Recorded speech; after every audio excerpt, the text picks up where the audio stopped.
आकाशवाणी दिल्ली से प्रस्तुत है कार्यक्रम स्वास्थ्य पत्रिका हमारी सेहत। स्वास्थ्य पत्रिका हमारी सेहत के ताज़ा संस्करण के साथ आपकी दोस्त शालिनी मित्तल। स्वीकार करें हमारा नमस्कार। श्रोताओं, हर वर्ष 28 मई को मासिक धर्म स्वच्छता दिवस मनाया जाता है। मासिक धर्म के दौरान स्वच्छता की आवश्यकता और महत्व के बारे में जानते हैं गुरु तेग बहादुर अस्पताल की स्त्री रोग विशेषज्ञ डॉक्टर संध्या जैन से। हमें ये समझना होगा मासिक धर्म एक बहुत ही नेचुरल और फिजियोलॉजिकल प्रोसेस है। क्या आप जानती हैं कई कम्युनिटीज में जो मेरे पेरेंटल हाउस जहाँ था एमपी में, वहाँ पे जब किसी लड़की को मासिक धर्म शुरू होता था 14-15 वर्षों में, तो there used to be a huge celebration in the family. एक प्रॉपर फंक्शन किया जाता था। एंड आज मैं कह सकती हूँ एज अ गायनेकोलॉजिस्ट कि it was a moment of celebration. किसी लड़की का मेनार्की जिसे कहते हैं कि मासिक धर्म शुरू होना, इस बात की पुष्टि करता है कि एक तो उसके अंदर बॉडी में सारे अंग ठीक से बने हुए हैं, यूट्रस है, ओवरीज हैं। दूसरा, उसका हार्मोनल एक्सेस ठीक से काम कर रहा है, उसका एक्टिवेशन हो गया है। अब वो लड़की एक युवा के रूप में एंटर कर सकती है और उसकी प्रजनन वो शुरू कर दी है नेचर ने।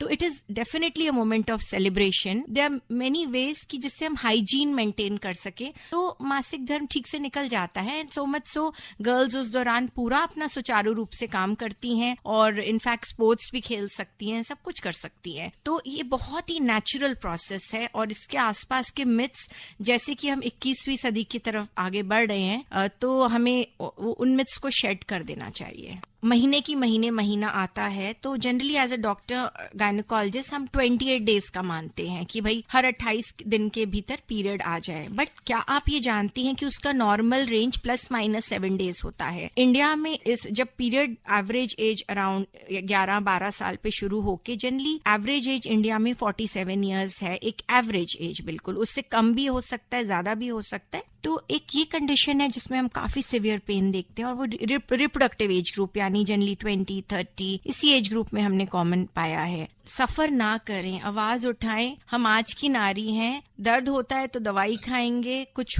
तकलीफ होती है तो डॉक्टर के पास जाएंगे। मेरे जैसे बहुत सी आपकी बहनें ही हैं जो आपको हेल्प करना चाहती हैं।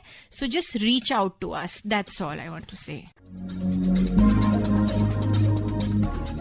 थायराइड से संबंधित मुद्दों के बारे में जागरूकता बढ़ाने के लिए हर वर्ष 25 मई को विश्व थायराइड दिवस मनाया जाता है। थायराइड ग्रंथि आवश्यक हार्मोन का उत्पादन करने के लिए जिम्मेदार है, जो मेटाबॉलिज्म, वृद्धि और विकास को नियंत्रित करती है। विश्व थायराइड दिवस का मकसद थायराइड विकारों, उनके लक्षणों और उपचारों की समझ में सुधार करना है। ये दिन अच्छे थायराइड फंक्शन को बनाए रखने में संतुलित आहार और नियमित व्यायाम सहित एक स्वस्थ जीवन शैली के महत्व पर भी प्रकाश डालता है।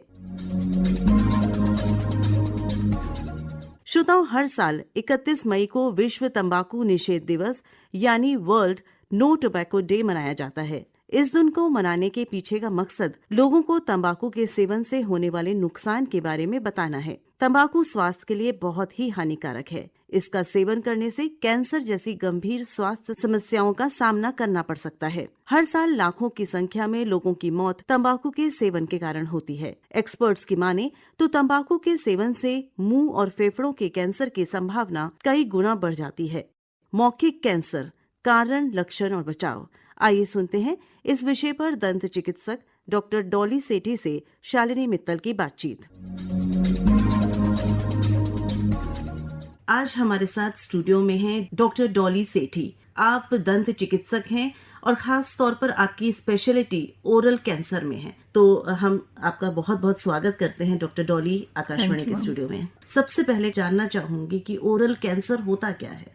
ओरल कैंसर या मुंह का कैंसर मुंह के किसी भी अंग का, तालू का, जीभ का, होंठों का, हमारे मसूड़ों का, किसी भी जगह के जो सेल्स हैं वो अनकंट्रोल्ड ग्रोथ करते हैं, बिल्कुल बढ़ते जाते हैं और उन्हें हम रोक नहीं पाते, उसे ही ओरल कैंसर कहते हैं। ओरल कैंसर भारत में बहुत ज्यादा है, बल्कि हमारे जो भारत में जितने भी कैंसर होते हैं उसमें से 45% जो है वो मुंह का कैंसर है। ये आदमियों में ज्यादा होता है, बल्कि औरतों से दोगुना आदमियों में होता है। तो आपने कहा कि 45% of the cancers are oral cancers. Yes. तो क्यों हो जाता है इतना, और इंडिया में इसका अनुपात इतना ज्यादा क्यों है? मैम, हमारा एक ट्रॉपिकल नेशन है, हमारे यहाँ धूप बहुत ज्यादा है, तो लिप कैंसर तो हमारा धूप की एक्सपोजर की वजह से बहुत बढ़ जाता है। उसका रिस्क बढ़ जाता है। दूसरा, तंबाकू बहुत ज्यादा सेवन किया जाता है भारत में, उसकी वजह से रिस्क रेट बहुत बढ़ जाता है। जो आदमी है वो तंबाकू ज्यादा लेते हैं, उससे रिस्क रेट आदमियों में बढ़ जाता है। शराब का सेवन हो, डाइट में कुछ कमी हो, ये सब रीजंस हैं जिसकी वजह से ओरल कैंसर होता है। हमारे देश में जो हमारे ओरल हाइजीन है उस पर इतना ध्यान नहीं दिया जाता। अगर किसी को कोई दांत चुभ रहा है कंटिन्यूअसली, अंदर कोई दिक्कत हो रही है, तो हम उसे टालते रहते हैं। उसकी वजह से जो इसका डेथ रेट है और ओरल कैंसर होने के चांसेस हैं वो बढ़ जाते हैं। तंबाकू का सेवन एक बहुत बड़ा कारण बनता है हमारे यहाँ ओरल कैंसर का। मैम बिल्कुल ठीक कह रहे हैं आप। 80% लोग जो ओरल कैंसर की शिकायत लेकर आते हैं वो तंबाकू का सेवन कर रहे होते हैं। 70% लोग जो ये शिकायत लेकर आते हैं वो हैवी ड्रिंकर्स होते हैं, शराब का सेवन करते हैं। तंबाकू का सेवन करने से इसकी रिस्क फैक्टर बहुत बढ़ जाता है ओरल कैंसर का, और अगर आप साथ में शराब का सेवन भी करते हैं तो ये रिस्क फैक्टर डबल हो जाता है। ओरल कैंसर के जो पेशेंट आपके पास आते हैं तो वो किन लक्षणों के साथ आते हैं? मैम, आमतौर पर जो पेशेंट आते हैं वह नहीं जानते कि उनको कोई दिक्कत है। उनको किसी चीज की आदत पड़ चुकी होती है, वो नहीं बता पाते कि उनको कोई दिक्कत हो रही है। तो हम जनरल चेकअप में ही देखते हैं कि हाँ ये कुछ अलग है, इसका टेस्ट करवाइए, बायोप्सी करवाइए, तो कुछ देखेंगे कि क्या दिक्कत है। लेकिन कई बार पेशेंट आते हैं जिनका कोई अल्सर है, वो दवा दारू करने के बावजूद, दवाइयां लेने के बावजूद ठीक नहीं हो रहा है काफी महीनों से। ये बहुत बड़ा लक्षण है। कोई दांत है जो आपको काट रहा है, गाल पर गांठ बन रही है, पुरानी गांठ है, आपको दर्द नहीं है, वो भी ओरल कैंसर का एक लक्षण हो सकता है। मुंह में कोई सफेद दाग है, कोई लाल दाग है, कहीं पर दर्द है, आपको खाना चबाने में दिक्कत हो रही है, खाना निगलने में दिक्कत है, ये सब लक्षण है ओरल कैंसर के। शुरू की स्टेजेस में अगर ये पकड़ में आ जाता है तो 80% चांस है कि आप पूरे ठीक हो जाएंगे। लेकिन 20 से 30% केसेस ऐसे होते हैं जो बहुत लेट पकड़ में आते हैं। तो उन केसेस में जो हमारा प्रोग्नोसिस है, जो हमारा आगे चलकर इलाज का असर है, वो कम हो जाता है। ओरल कैंसर में ये जानना बहुत जरूरी है कि स्टेज के अलावा ये कैंसर हुआ कहाँ है। ओरल कैंसर अगर होंठ पे हुआ है तो आपका इलाज बहुत अच्छा हो सकता है, बिल्कुल संभव है, ओरल कैंसर पूरी तरह ठीक हो सकता है। लेकिन अगर जीभ में हुआ है तो उसका जो इलाज है वो देर तक चलेगा और उसमें दिक्कत होगी और उसके चांसेस प्रोग्नोसिस कम होते हैं। मुंह में कई जगहों पे कैंसर हो सकता है, तो ये डायग्नोसिस करना सबसे इम्पोर्टेंट हो जाता है, किस जगह का कैंसर है मुंह में भी। तो ये डायग्नोसिस की जो प्रक्रिया है वो क्या होती है, कौन से टेस्ट किए जाते हैं, किस तरह पहचान की जाती है? मैम, इसमें सबसे पहले चेकअप ही है। आप हर 6 महीने में दंत चिकित्सक के पास जाकर, डेंटिस्ट के पास जाकर चेकअप करवाएं, ताकि अगर कुछ भी चीज छोटी सी भी है तो वो पकड़ में आ जाए। अगर डेंटिस्ट को लगता है कि कोई दिक्कत है, कोई गांठ उभर रही है, कहीं मुंह खोलने में दिक्कत हो रही है, कहीं कोई निशान बन रहा है सफेद या लाल, या कोई छाला है ऐसे जो ठीक नहीं हो रहा, तो बायोप्सी होती है। बायोप्सी से ही ये क्लियर होता है। उसके अलावा और भी इमेजिंग टेस्ट हैं जिनसे ये क्लियर होता है कि कैंसर है या नहीं है और किस स्टेज पर है। उसके बाद ही इलाज हम प्रारंभ कर सकते हैं। जैसे पकड़ में आ गया कि इस स्टेज का कैंसर है, इस जगह पर ये कैंसर है, तो किस तरह से आप ट्रीटमेंट मॉड्यूल तय करते हैं? ओरल कैंसर का ट्रीटमेंट डिपेंड करता है बेसिकली कि कैंसर किस जगह पर है। तालू के कैंसर का ट्रीटमेंट और प्रोग्नोसिस अलग चलेगा, जीभ का कैंसर है तो उसका अलग चलेगा, और कितना आपको हिस्सा उसका इन्वॉल्व करना है मुंह का। इसमें सबसे मेजर जो है वो है ट्रीटमेंट सर्जरी। हम वो हिस्सा हटा देते हैं जिसमें दिक्कत हो रही हो। इसके साथ साथ कितना हिस्सा हटाना है, कितने पे कैंसर दिख रहा है और कितना हमने बढ़ना है। कुछ लोगों की पूरी तालू की हड्डी काट दी जाती है, किसी की पूरा नीचे का जबड़ा काटना पड़ता है, किसी के छोटे से ही हिस्से में काटने से ही वहीं रुक जाता है कैंसर। इसके अलावा कीमोथेरेपी, रेडियोथेरेपी और टारगेट ट्रीटमेंट जो है वो हम साथ में कर सकते हैं। जैसे बाकी कैंसर्स का ट्रीटमेंट होता है लगभग उसी तरह से इसका ट्रीटमेंट किया जाता है। तो कौन सा मुंह का कैंसर ऐसा है जो बहुत ज्यादा पाया जाता है? मैम, स्क्वेमस सेल कार्सिनोमा एक ऐसा कैंसर है जो सबसे ज्यादा पाया जाता है। हमारे मुंह की जो लाइनिंग होती है मोस्टली स्क्वेमस सेल से, चौकोर सेल से बनी हुई है। यही सेल्स हैं जो सबसे ज्यादा ग्रो करते हैं। इन्हीं पे जो स्मोकलेस टबैको या स्मोक वाला टबैको सिगरेट्स, उनका असर, अल्कोहल का असर सबसे ज्यादा होता है। तो अगर कहीं कोई चुभ रहा है दांत या कुछ, तो वो उसी पे सबसे ज्यादा असर डालेगा। क्या अगर एक बार पेशेंट ठीक हो जाता है, उसका कैंसर पकड़ में आके एक बार वो रिवाइव कर जाता है, तो क्या इसके चांसेस हैं कि वो दोबारा हो सकता है? जी हाँ मैम, हर कैंसर की तरह ये भी दोबारा हो सकता है। हम जब एक कैंसर का ट्रीटमेंट करते हैं तो हम 5 ईयर सर्वाइवल रेट लेके चलते हैं कि 5 साल तक ये कैंसर कितने लोगों को दोबारा हुआ और नहीं हुआ। हम जब एक ट्रीटमेंट करते हैं तो हम एक 5 साल का लेके चलते हैं। आपको कंटिन्यूअसली अपना ध्यान रखना पड़ेगा। आपको जिस वजह से कैंसर हुआ है, टबैको, अल्कोहल, धूप, वायरस, खान पान, इन सब का ध्यान रखना पड़ेगा ताकि आगे ये रिवाइव ना हो, कैंसर सेल्स दोबारा ग्रो करना शुरू ना करें। यानी रेगुलर चेकअप बहुत बिल्कुल इसमें मैम, बहुत जरूरी है। हम बात करना चाहेंगे कि इसका बचाव कैसे हो। मैम, हेल्दी डाइट हर चीज के लिए बहुत इंपॉर्टेंट है। हेल्दी डाइट और एक्सरसाइज से हमारी बॉडी की, हमारे शरीर की इम्यूनिटी बढ़ती है। किसी भी कैंसर सेल या किसी और बीमारी से लड़ने की ताकत बढ़ती है। तो हेल्दी डाइट जरूर लें। विटामिन बी, विटामिन सी, ये सब बहुत जरूरी है हमारी डाइट में हो। फाइबर लें, शुगर लेवल थोड़ा कम करें। जितना हम अपनी डाइट को हेल्दी रखेंगे उतना हम बीमारियों से लड़ पाएंगे, उतना कैंसर सेल्स ग्रो नहीं कर पाएंगे। सबसे बड़ा कारण जो ओरल कैंसर का है, मौखिक कैंसर का है, वो है तंबाकू। तंबाकू चाहे सिगरेट की फॉर्म में हो, चाहे पान की फॉर्म में हो, चाहे सुपारी हो, ये बहुत बड़ा रीजन है कैंसर होने का। हमारे बहुत सारे श्रोता जो इस कार्यक्रम को सुन रहे हैं और अगर वो तंबाकू की लत से पीड़ित हैं तो कृपया डॉक्टर साहब की बात माने और दूर रखें अपने आप को तंबाकू से या इस तरह के किसी भी अल्कोहल सेवन से, क्योंकि ये आपको बहुत बुरी तरह से प्रभावित कर सकता है और मुंह का कैंसर जैसी बीमारी आपको गिरफ्त में ले सकती है। डॉक्टर साहब, चले इससे पहले कुछ खास बात हमारे श्रोताओं के साथ आप साझा करना चाहें, कोई ऐसा केस, कोई ऐसी बात जो आपको लगता है आप शेयर करना चाहेंगे। मैम, कैंसर के ऐसे बहुत सारे केसेस आते हैं। मेरे पास लास्ट ही एक 20 साल का लड़का आया। वो गांव से सिर्फ दिल्ली घूमने आया था। जब वो मेरे पास आया तो उसके ऊपर के दांत हिल रहे थे। इतनी एज में, इस उम्र में दांत हिलना कोई अच्छी बात नहीं है। हमने आगे उसे बायोप्सी के लिए रेफर किया और 1-2 महीने के अंतराल के बाद टेस्ट के बाद हमने पाया कि उसे पेट का कैंसर है जो मुंह तक पहुंच गया है। बहुत दुख की बात है कि वो ज्यादा जी नहीं पाया। 6 महीने के अंदर ही उसकी मृत्यु हो गई। अगर हर मुंह का चिकित्सक बायोप्सी की सुविधा रखे अपने पास और हम बायोप्सी जल्दी जल्दी कर पाएं, कम से कम स्टेज में ओरल कैंसर हमारी पकड़ में आ जाएगा और हम उसका इलाज कर पाएंगे। बायोप्सी एक बहुत ही छोटा सा टेस्ट है जो बहुत मुश्किल नहीं है, हर जगह किया जा सकता है। बहुत ज्यादा उपकरण भी नहीं चाहिए उसके लिए। अगर ये सुविधा सब जगह मिल जाए तो जल्दी से जल्दी मुंह के कैंसर का पता चल सकेगा और हम उसका उपचार शुरू कर सकेंगे। जी, तो जैसा आपने बताया इसमें समय बहुत क्रिटिकल होता है कि जितनी जल्दी पता चले और उस बीच में जितना कम अंतराल हो टेस्ट में और फाइनल फाइंडिंग में। तो मैं ये भी जानना चाहूंगी कि अगर कोई कैंसर पेशेंट आपके पास आता है तो ट्रीटमेंट में लगभग कितना समय लगता है? मैम, ये जो है डिपेंड करता है कि उसे किस स्टेज का कैंसर है और किस जगह का कैंसर है। जो होंठ का कैंसर है वो कम समय लेता है। अगर स्क्वेमस सेल कार्सिनोमा में भी अगर स्टेज जो है इनिशियल है तो वो जल्दी ठीक हो जाएगा, और अगर वो स्टेज बढ़ गई है और अगर जीभ का कैंसर है तो वो बहुत जल्दी बाकी शरीर में भी फैल जाता है। जब वो बाकी अंगों में फैल जाएगा तो फिर उसका इलाज उतना ही लंबा और मुश्किल हो जाता है। डॉक्टर साहब, आपने समय निकाला, आप स्टूडियो में आई और इतनी सारी जानकारी आपने हमारे और श्रोताओं के साथ साझा करी, उसके लिए बहुत बहुत धन्यवाद। Thank you. मौखिक कैंसर, कारण, लक्षण और बचाव। अभी आप इस विषय पर भेंटवार्ता सुन रहे थे। विशेषज्ञ थे दंत चिकित्सक डॉक्टर डॉली सेठी। बात कर रही थी शालिनी मित्तल। आप सुन रहे हैं कार्यक्रम स्वास्थ्य पत्रिका हमारी सेहत।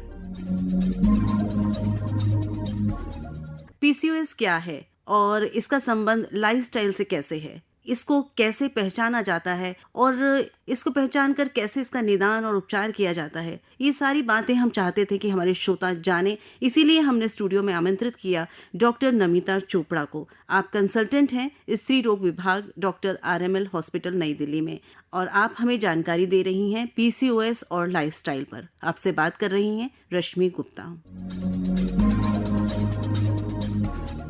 पीसीओएस यानी पॉलीसिस्टिक ओवरी सिंड्रोम महिलाओं को शारीरिक और मानसिक रूप से परेशान करने वाली बीमारी कहें या सिंड्रोम। आज हम बात करेंगे इसी विषय पर। पीसीओएस एक हार्मोनल या लाइफस्टाइल कंडीशन जिसे कह सकते हैं हम, ये आजकल काफी यंग रिप्रोडक्टिव एज की लेडीज में देखा जा रहा है जी। अक्सर हमारे क्लिनिक्स में छोटी लड़कियां जिन्होंने अभी अभी टीनेज फेज में एंटर किया है, वो एक अल्ट्रासाउंड रिपोर्ट लेके परेशान रूप से आती हैं हमारे पास, अल्ट्रासाउंड फाइंडिंग लेके कि मेरी ओवरीज में पॉलीसिस्टिक पैटर्न देखा जा रहा है। तो पहले हम समझते हैं ये पीसीओएस है क्या। जी बिल्कुल। पॉली मीन्स बहुत सारे और सिस्ट मीन्स पानी की गांठें। तो ओवरी में बहुत सारी पानी की गांठें हो जाना, ऐसा पैटर्न अल्ट्रासाउंड में दिखना पॉलीसिस्टिक ओवेरियन डिजीज कहलाता है। तो मैम पीसीओएस के साथ साथ हम एक टर्म और सुनते हैं पीसीओडी, तो इन दोनों में कोई अंतर है या ये दोनों एक ही चीज है? जब डिजीज की बात की जाए तो पीसीओडी का मतलब है ओवरीज का पॉलीसिस्टिक पैटर्न दिखना अल्ट्रासाउंड पे, और पीसीओएस से हमें समझ में आता है कि ये एक सिंड्रोम है, पॉलीसिस्टिक ओवेरियन सिंड्रोम। सिंड्रोम का अर्थ है कि एक से ज्यादा सिस्टम इन्वॉल्व हो जाना। जी जी। तो जब पीसीओ पैटर्न एक सिंड्रोम का रूप ले लेता है तो पेशेंट के लक्षण कुछ नजर में आने लगते हैं। तो जैसे आपने लक्षण की बात की, तो वास्तव में पीसीओएस के क्या लक्षण होते हैं? शुरुआत में कैसे पता चलता है कि इस महिला को या इस लड़की को पीसीओएस हो गया है? बहुत ही इंटरेस्टिंग क्वेश्चन है, क्योंकि WHO के मुताबिक ऐसा देखा गया है कि 70% लेडीज को ये डायग्नोज्ड ही नहीं है, पता ही नहीं ये चलता हाईली actually। अनडायग्नोज्ड बीमारी, लाइफस्टाइल की बीमारी आजकल बढ़ते ही ट्रेंड पे है। तो कभी कभी तो इसके सिम्टम्स एकदम से उभर के आते भी नहीं हैं, सिर्फ इर्रेगुलर मेंसेस के प्रॉब्लम से हमारे पास फीमेल्स ओपीडी में आती हैं। एंड कभी कभी इस चीज को एक मामूली सी प्रॉब्लम परसीव किया जाता है बाय देयर मदर्स और देयर केयरगिवर्स। शुरुआत होती है इर्रेगुलर मेंसेस से और धीरे धीरे बढ़ते तौर पे ये और भी लक्षण दिखाई देने लगते हैं, जैसे कि इंक्रीज इन वेट, बालों का बहुत ज्यादा झड़ना या अनचाहे बालों की ग्रोथ हो जाना शरीर पे, एक्ने या पिंपल्स हो जाना, ब्लड में एंड्रोजन्स यानी कि मेल हार्मोन्स की मात्रा बढ़ने लगना, इंसुलिन रेजिस्टेंस यानी कि टेंडेंसी टुवर्ड्स डेवलपिंग डायबिटीज, ये भी देखा गया है। और आगे जाके ये देखा जाता है कि जैसे जैसे ये सिम्टम्स बढ़ते जाते हैं उस फीमेल का कॉन्फिडेंस लेवल भी लो हो सकता है, डिप्रेशन भी हो सकता है, क्योंकि बॉडी इमेज इश्यूज आने लगते हैं उसके माइंड में कि मेरे शरीर पे बालों की ग्रोथ हो रही है, पिंपल्स हो रहे हैं, एक्ने हो रहे हैं। तो बॉडी इमेज को लेके भी लेडीज बहुत ज्यादा अपने आप को लो इन कॉन्फिडेंस फील करती हैं या एंग्शियस हो जाती हैं, स्ट्रेस आउट हो जाती हैं। तो एक ये विशियस साइकिल बन जाता है। स्ट्रेस अपने आप में एक रिस्क फैक्टर भी है पीसीओएस का और नतीजा भी है पीसीओएस का। जी। अच्छा मैम, जैसे आपने बताया कि मेंसेस इरेगुलर हो जाता है, तो थोड़ा सा आप इसे इलेबोरेट कर सकती हैं? जैसे कुछ लड़कियों को अक्सर होता है कि उन्हें कम दिन के लिए होता है, थोड़ा होता है, कभी कभी बहुत ज़्यादा होता है, और एक इरेगुलरिटी होती है कि उन्हें कुछ महीने हुआ उसके बाद कुछ महीने, तो या दोनों को ही ये प्रॉब्लम हो सकती है? ज्यादातर पैटर्न जो देखा जा रहा है मेंसेस इरेगुलरिटी में वो ये है कि कई बार फीमेल्स हमारे पास आती हैं कि मेरे पीरियड्स स्किप हो जाते हैं जी, तो डिले होके पीरियड्स आना और जब आना तो हेवी पैटर्न से आना। ओके। एक तरह का तो ये देखा गया वैरायटी। किसी किसी फीमेल में बहुत कम फ्लो आना और बहुत ही गैप के बाद आना, इस तरह का पैटर्न भी देखा जा रहा है। जी। अच्छा, किस तरह की महिलाओं को या टीनेज लड़कियों को ये सिंड्रोम होता है? तो अगर हम देखें तो पहले जेनेटिक फैक्टर्स डिस्कस करें। जेनेटिक यानी कि पारिवारिक। जी। तो उनकी अफेक्टेड लेडीज की मदर या मासी या सिस्टर, फर्स्ट डिग्री रिलेटिव्स में ये प्रॉब्लम होना, पिछली जनरेशंस में ये प्रॉब्लम होना, फैमिली हिस्ट्री में ओबेसिटी यानी कि वेट ज्यादा होना, डायबिटीज, इन सब की हिस्ट्री भी इम्पोर्टेंट है। इस तरह की फीमेल्स भी ज्यादा रिस्क पे होती हैं पीसीओएस डेवलप करने के लिए। और अगर लाइफस्टाइल से देखा जाए तो आजकल हम क्यों कह रहे हैं कि ये हायर ट्रेंड में है, ये इसलिए है क्योंकि आजकल आप देखिए तो कॉर्पोरेट कल्चर देखिए या वर्किंग फीमेल्स का रूटीन देखिए, तो जिनको सेडेंटरी लाइफस्टाइल है, बॉडी एक्टिविटी कम करने की आदत है, या सोने उठने का इर्रेगुलर साइकिल है, मेंटल स्ट्रेस है, एक्सरसाइज पोटेंशियल कम है या कम एक्सरसाइज करने का रूटीन है, तो इन सब में ज्यादा देखा जा रहा है। और अगर डाइट की बात करें तो जिनका टिपिकली हाई कार्बोहाइड्रेट और लो प्रोटीन डाइट है या लो इन विटामिन्स जिनकी डाइट है, प्रोसेस्ड फूड खाने का, junk food, processed food, lack of time कहिए, मजबूरी कहिए लेडीज की या कुछ भी कहिए, बट प्रोसेस्ड फूड खाने का टेंडेंसी जितना बढ़ता जा रहा है उतना ही पीसीओडी का भी ट्रेंड बढ़ता जा रहा है, उन्हीं फीमेल्स में ज्यादा देखा जा रहा है। तो मैम कोई स्पेसिफिक उम्र भी है कि मतलब यंग जो टीनेज गर्ल्स हैं उनमें ही ये प्रॉब्लम होती है या जो बड़ी उम्र की महिलाएं हैं उनमें भी ये हो सकती है?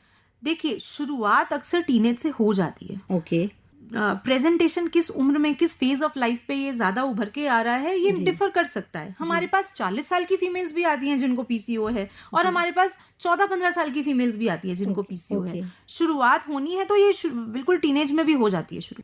अच्छा, इसका डायग्नोज कैसे होता है? मतलब कौन से स्पेसिफिक टेस्ट हैं जिनसे पता चलता है कि पीसीओएस की प्रॉब्लम है? देखिए जितना आम पब्लिक या लेडीज को समझ में आता है वो अल्ट्रासाउंड से ज्यादा आजकल कोरिलेट कर रहे हैं इस चीज को। तो पेट में दर्द हुआ या मेंसेस इरेगुलर हुए तो वो सबसे पहले गायनिकोलॉजिस्ट के बाद अल्ट्रासाउंड कराने या रेडियोलॉजिस्ट के पास अल्ट्रासाउंड कराने चले जाते हैं। तो अल्ट्रासाउंड पे एक पैटर्न, स्पेसिफिक सा पैटर्न दिखाई देता है जिसमें ओवरीज का साइज बढ़ा हुआ मिलता है, ओवरीज में खूब सारे छोटे छोटे सिस्ट नजर आते हैं जिसको हम पीसीओ पैटर्न कहते हैं। तो सिर्फ इस अल्ट्रासाउंड फाइंडिंग के बेसिस पे हम ये नहीं कहते कि उस लेडी को पीसीओएस हो गया है। पीसीओएस उसको लेबल करने के लिए हमें कुछ लैब टेस्ट्स और क्लिनिकल फाइंडिंग्स की भी जरूरत है। क्लिनिकल फाइंडिंग्स जैसे मैंने सिंड्रोम डिस्कस किया था कि पेशेंट का बढ़ता हुआ वेट, इंक्रीज्ड हेयर ग्रोथ, ये सब फाइंडिंग्स हमें मिल जाती हैं पीसीओएस में। इसके अलावा कुछ लेबोरेटरी के टेस्ट भी हम कराते हैं, जैसे कि ब्लड लेवल्स हम देखते हैं कुछ स्पेसिफिक हार्मोन्स का, LH हार्मोन, FSH हार्मोन, ईस्ट्राडायोल यानी कि जिसको हम ईस्ट्रोजन या फीमेल हार्मोन कहते हैं, और कुछ मेल हार्मोन्स, एंड्रोजन्स जैसे कि DHEAS, टेस्टोस्टेरॉन, इन सब की मात्राएं हम मेजर करते हैं। इसके अलावा ऐसी फीमेल्स को टेंडेंसी हो जाती है डायबिटीज डेवलप करने की आगे जाके, या तो आप ये कहिए कि ग्लूकोज इंटॉलरेंस, मतलब थोड़ा थोड़ा इंसुलिन रेजिस्टेंस उनको होना शुरू हो जाता है। तो इनके इंसुलिन लेवल्स भी हम कराते हैं। तो ये कुछ लैब टेस्ट हैं। इन लैब टेस्ट और अल्ट्रासाउंड और पेशेंट का सिंड्रोमिक क्लिनिकल पिक्चर के बेसिस पे हम डायग्नोज करते हैं कि ये पीसीओएस है कि नहीं। सिर्फ अल्ट्रासाउंड फाइंडिंग के बेसिस पे हम पीसीओएस नहीं लेबल करते। क्या पीसीओएस महिलाओं की फर्टिलिटी पर भी असर डालती है? क्योंकि बहुत से लोगों को ऐसा लगता है कि किसी को यदि पीसीओएस है तो उससे प्रेगनेंसी में या गर्भ धारण करने में परेशानी हो सकती है। ये मिथ है या एक्चुअल में ऐसा है? नहीं, एक्चुअल में देखा जा रहा है ये डेफिनेटली एक बड़ी प्रॉब्लम ले जाती है आगे जाके जी। ये इसलिए क्योंकि जो ओवरीज हैं उसमें एग्स तो बन रहे हैं इन लेडीज के, लेकिन वो एग्स प्री मेच्योर स्टेज पे ही होके रह जाते हैं, वो मेच्योरिटी लेवल पे नहीं जाते।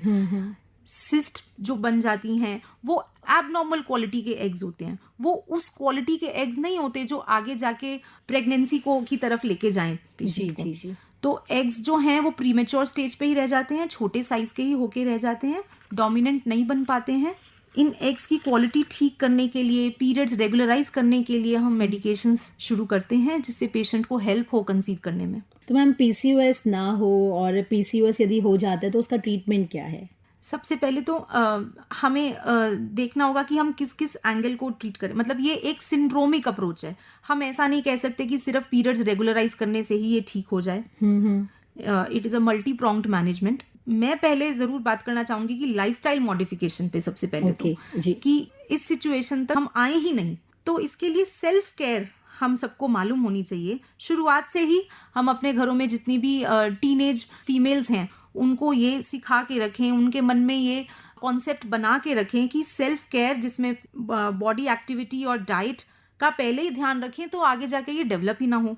जी बिल्कुल। तो इट इज सेड कि 20 to 30 मिनट्स एरोबिक एक्सरसाइजेस अगर हम एक हफ्ते में 5 दिन करें तो इससे पीसीओएस का रिस्क मोर देन हाफ से डिक्रीज हो जाता है। जैसे कि सिंपल तरीके से स्टार्ट कर सकते हैं, brisk walking, jogging, cycling, dancing, swimming, जो भी एक गर्ल या लेडी को पसंद है उससे शुरू कर सकते हैं। धीरे धीरे स्ट्रेंथ ट्रेनिंग पे जा सकते हैं। स्ट्रेंथ ट्रेनिंग में हो गया पुशअप्स या स्क्वाट्स हो गया। आजकल तो हर जगह सोशल मीडिया पे अवेलेबल है, पूरा बहुत से रूटीन्स होते हैं आपके एक्सरसाइज रूटीन्स, आप उनको भी फॉलो कर सकते हैं। तो इससे क्या होता है, इसके सिर्फ एक फायदा नहीं है, मल्टीपल फायदे हैं। एक तो यह है कि बॉडी का रिस्पॉन्स इंसुलिन की तरफ बेटर हो जाता है, तो आगे जाके डायबिटीज का रिस्क भी कम हो जाता है। बॉडी फैट डिक्रीज होगा तो कोलेस्ट्रॉल की मात्राएं भी कम हो जाएंगी, जिससे आगे जाके हार्ट डिजीज या हाइपर कोलेस्ट्रोलीमिया का चांस कम हो जाए। दूसरी बात, इससे कुछ फील गुड हार्मोन्स भी निकलते हैं। एक्सरसाइज करने से, डांसिंग करने से या कुछ भी रिक्रिएशनल एक्टिविटी करने से हमारी बॉडी में ऐसे फील गुड हार्मोन्स जिनको एंडोर्फिन्स कहते हैं वो भी रिलीज होते हैं, जो हमारी स्ट्रेस और एंजाइटी लेवल को काफी कम कर देते हैं। और सबसे इंपॉर्टेंट बात, जब बॉडी फैट 5 से 10% भी कम होगा ना, तो फीमेल के जो हार्मोन्स होते हैं, ईस्ट्रोजन के कंपोनेंट्स जो होते हैं, वो अपने आप बैलेंस आउट होना शुरू हो जाते हैं। कभी कभी तो बिना दवाई के भी पीरियड्स रेगुलराइज हो जाते हैं, सिर्फ एक्सरसाइज और लाइफस्टाइल मॉडिफिकेशन से ही। जी। अब अगर किसी को डेवलप हो गया है पीसीओएस तो हमने उसके काफी एस्पेक्ट्स पे काम करना होगा। सबसे पहले तो उसके इररेगुलर मेंसेस से जो उसको परेशानियां होती हैं उसको ठीक करना होगा। उसके लिए हम यूजुअली हार्मोनल पिल्स शुरू करते हैं, जिसको हम बर्थ कंट्रोल पिल्स भी कहते हैं। तो बर्थ कंट्रोल पिल्स का रोल सिर्फ प्रेगनेंसी को प्रिवेंट करने के लिए नहीं है, मेंसेस को रेगुलराइज करने के लिए भी है। दूसरा, अगर किसी का बॉडी वेट जरूरत से बाहर जाता जा रहा है, एक्सरसाइज और डाइट से नहीं ठीक हो रहा है, तो हम अक्सर मेटफॉर्मिन नाम की टेबलेट होती है और कुछ इंसुलिन सेंसिटाइजर्स होते हैं, N-एसिटाइलसिस्टीन, इन सब का प्रयोग करते हैं ताकि बॉडी की इंसुलिन रेजिस्टेंस घटे, बॉडी की इंसुलिन सेंसिटिविटी बढ़े। बाकी इनफर्टिलिटी के लिए तो हम एग्स बनाने के लिए, जिसको कहते हैं ओव्यूलेशन इंडक्शन एजेंट्स, एग्स बनाने के लिए उनकी क्वालिटी और ग्रोथ को मॉनिटर करते हैं, एग्स बनाने के लिए मेडिसिन स्टार्ट करते हैं, बार बार अल्ट्रासाउंड कर करके उनका देखते हैं फॉलिकल किस तरह से बन रहा है, एग का साइज और क्वालिटी ठीक बन रहा है नहीं बन रहा है। और जो एक्सेसिव हेयर और एक्ने की प्रॉब्लम लेके टीनेज गर्ल्स आती हैं, उनके लिए भी हमें डर्मेटोलॉजिस्ट के साथ मिलके उसका ट्रीटमेंट करना चाहिए। कुल मिला के जो PCOS हम ये कह सकते हैं कि एक लाइफस्टाइल डिसीज है, और यदि हम इसको एक्सरसाइज और डाइट प्रॉपर लें तो हम उससे इस बीमारी से दूर भाग सकते हैं, या ये कह सकते हैं इस बीमारी को हरा सकते हैं। क्या ये सही है? बिल्कुल सही है। अगर हम शुरू से ही अपना, जैसे वही बात है, prevention is better than cure. बिल्कुल। अगर हम उसकी शुरुआत पे ही अपना सेल्फ केयर और लाइफस्टाइल मॉडिफिकेशन करना शुरू कर दें तो ये इतना ज्यादा जो अप ट्रेंड हो रहा है PCOS का, ये इस सिचुएशन तक बात आए ही ना। जी मैम, आप यहाँ पर आई उसके लिए आपका बहुत बहुत शुक्रिया। इसी के साथ में हम आपसे लेते हैं इजाजत। नमस्कार। Thank you so much. PCOS और जीवन शैली। अभी आप ये भेंट वार्ता सुन रहे थे डॉक्टर नमिता चोपड़ा, कंसल्टेंट स्त्री रोग विभाग, डॉक्टर RML हॉस्पिटल से। आपसे बातचीत कर रही थी रश्मि गुप्ता। अगर आप इस कार्यक्रम में कुछ सुनना चाहते हैं, हमें कुछ संदेश भेजना चाहते हैं, या हमें कोई कार्यक्रम के बारे में सुझाव देना चाहते हैं, तो आप हमें लिख सकते हैं। नोट कर लीजिए हमारी ईमेल आईडी। हमारी ईमेल आईडी है healthair@gmail.com। इसी के साथ स्वास्थ्य पत्रिका हमारी सेहत का आज का अंक समाप्त होता है। फिर मिलेंगे अगली बार। तब तक स्वीकार करें शालिनी मित्तल का नमस्कार। अभी आप आकाशवाणी दिल्ली से सुन रहे थे कार्यक्रम स्वास्थ्य पत्रिका हमारी सेहत। कार्यक्रम की प्रस्तुतकर्ता थी शालिनी मित्तल।